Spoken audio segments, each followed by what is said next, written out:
Commissioner Ben-Veniste. Good morning, gentlemen. Morning, sir. I'd like to start first by commending our staff for an extraordinary, detailed 18-month investigation which has provided the detail which we have provided today to the American public. I want to say that nothing that we have found indicates anything but the highest commitment to duty and valor among the pilots and support personnel involved in the air mission on that infamous day of September 11th, 2001. By the same token, General Myers, our staff has found that NORAD and FAA were unprepared for the type of attacks launched against the United States on September 11, 2001. And so I would like to ask you, sir,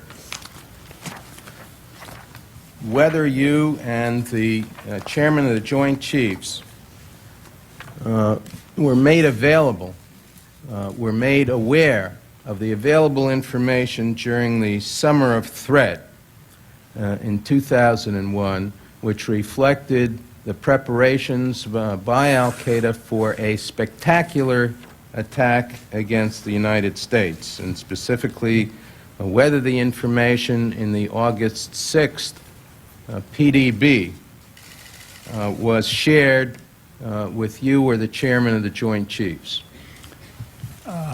We were aware, I think it started, some of this information started flowing, intelligence information, at the end of May. It continued through June, July, the August 6th memo.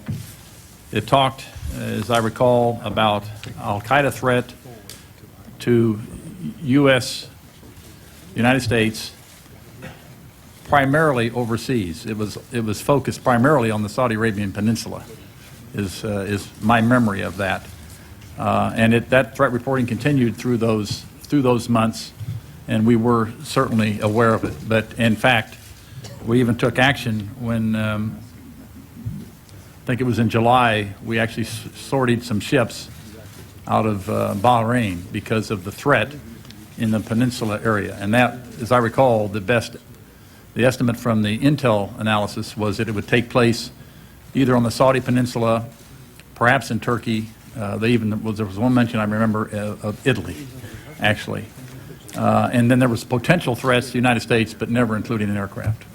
Now, the PDB memo that I'm referring to specifically mentions FBI information of suspicious activity within this country consistent with the preparations for hijackings. Was that information shared with you? Not information at least that I saw, other than what was contained in the Presidential Daily Brief Memorandum, which I think was the last couple of paragraphs or last paragraph. Was information shared with you, General, with respect to the arrest of Mr. Zacharias Moussaoui, which occurred on or about the 17th of August, in which the FBI quickly came to the conclusion that Mr. Moussaoui was a suicide hijacker, an individual with jihadist connections who had sought and received some training on a commercial airline? I don't recall. I simply can't recall. I think I would have, but I don't recall. Wouldn't that be something that you would recall? Don't know, but pretty significant information, but I don't recall.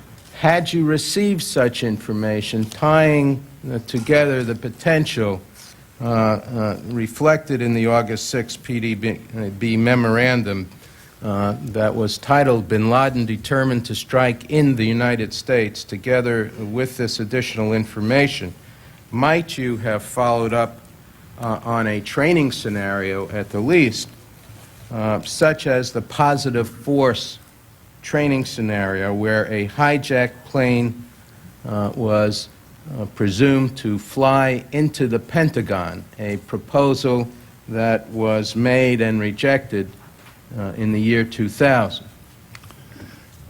Well, a couple of things. I don't know that we would have, because exercising alone is not enough. If you look at all, and you've looked at all the policy guidance we've gotten through the 90s into early 2000, 2001, all the policy guidance was that we treat terrorism primarily as a criminal event. And the role of the Defense Department was to defend our forces primarily. It was force protection, anti-terrorism, not counterterrorism. Counterterrorism responsibilities domestically were the FBI, externally were the CIA. There was an exercise, and this was, the idea was to stress the continuity of command, and the one you referenced there, but it was an exercise focused on Korea, and that's why the scenario was rejected, because it did not contribute to the exercise at hand. I can't answer the hypothetical. It's more, it's the way that we were directed to posture, looking outward. Those were the orders that NORAD had and has had for ever since the end of the Soviet Union, when we had, at that time, I think it was 26 alert sites around the United States, and we'd gone down to 7. So it would required more than exercising if you wanted to be effective, and it would have been not just the military, because civilian agencies had the major role. Well, that you've anticipated my next question. It might not be the entire answer, but it would be a start. Let me ask you whether that might not have stimulated an effort to determine the level of communications with FAA, which, as we determined on September 11, were abysmal. Would that not have also stimulated you? Had you thought about the information, had you received it, about an internal threat involving the United States airspace, involving the hijacking of commercial airliners by a suicide hijacker? Certainly possible, and you just can't take hypothetical situations and say what you would have done in hindsight. I mean, obviously we got pretty good hindsight at this point.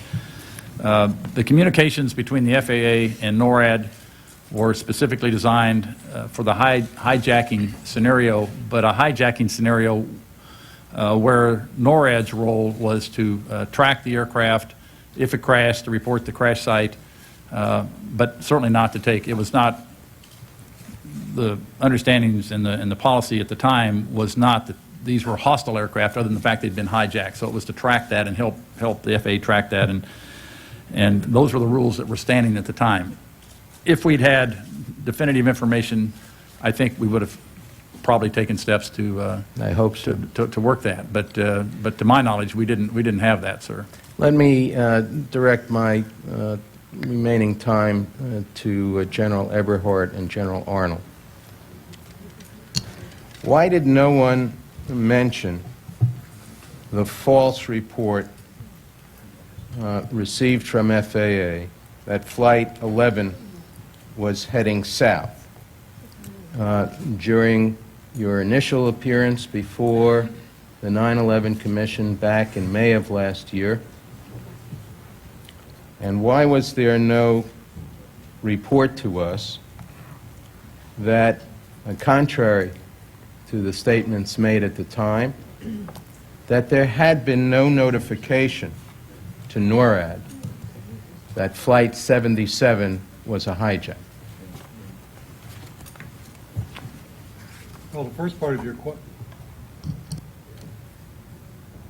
Mr. Commissioner, first of all, I'd like to say that a lot of the information that you have found out in your study of the 911, things that happened on that day, helped us reconstruct what was going on. If you're talking about the American 11 in particular, the call of the American 11, is that what you're referring to? Yes? The American 11 that was called after it impacted, is that what you're referring to? No. I'm talking about the fact that there was miscommunication, that Flight 11 was still heading south instead of having impacted. That's what I'm referring to. That's correct. As we worked with your committee and looking at that, that was probably the point in time where we were concerned. Remember, that call, as I recall, actually came after United 175 as well as American 11, had already impacted the north and south towers of World Trade Center. And then we became very concerned, not knowing what the call signs of those aircraft were that had hit the World Trade Center. We became very concerned at that particular point that those aircraft, that some aircraft might be heading towards Washington, D.C. General, is it not a fact that the failure to call our attention to the miscommunication and the notion of a phantom Flight 11 continuing from New York City south, in fact, skewed the whole reporting of 9/11? It skewed the official Air Force report, which is contained in a book called Air War Over America, which does not contain any information about the fact that you were following or thinking of a continuation of Flight 11 and that you had not received notification that Flight 77 had been hijacked. As I recall, first of all, I didn't know the call signs of the airplanes when these things happened. When the call came that American 11 was possible hijacked aircraft, that aircraft just led me to come to the conclusion that there were other aircraft in the system that were a threat to the United States. General Arnold, surely by May of last year, when you testified before this commission, you knew those facts. I didn't recall those facts in May of last year. That's the correct answer to that. In fact, Well, as I recall during that time frame, my concern was the question that came to me was, why did we scramble the aircraft out of Langley Air Force Base, the F-16s out of Langley Air Force Base? And there had been statements made by some that we scrambled that aircraft to report of American 77, which was not the case, and I knew that. And I was trying to remember in my own mind, what was it that persuaded us to scramble those aircraft? And I thought at the time it was United 93. But as I was able to, we did not have the times when these things were, when we were notified of this. I did not have that information at that time. General Arnold, Didn't have it. according And to so our we scrambled those aircraft to get them over Washington, D.C. to protect Washington, D.C. according to our staff, you know that there was a substantial problem in getting information from NORAD, that we received information, we were told that the information was complete. We went out into the field, our staff did, and did a number of interviews, and as a result of those interviews, we found that there were tapes which reflected the facts relating to Flight 11, and we found additional information by which we were able, through assiduous and painstaking work, listening to any number of tape recordings, to reconstruct what actually occurred, as you have heard in the staff statement. I take it you have no disagreement with the facts put forward in the staff statement. That's been produced in advance for comment, and I take it you're in agreement now with our staff's conclusions with respect to those facts. I am. We have, and I'm not going to go through it, but it is disturbing to see that there were efforts at after-action reports which were available shortly after 9/11. There were communications which our staff has received with respect to emails that reflect some of the facts on nearly a contemporaneous basis with the 9/11 catastrophe that reflect a story which unfortunately is different from the one which was presented to this commission earlier.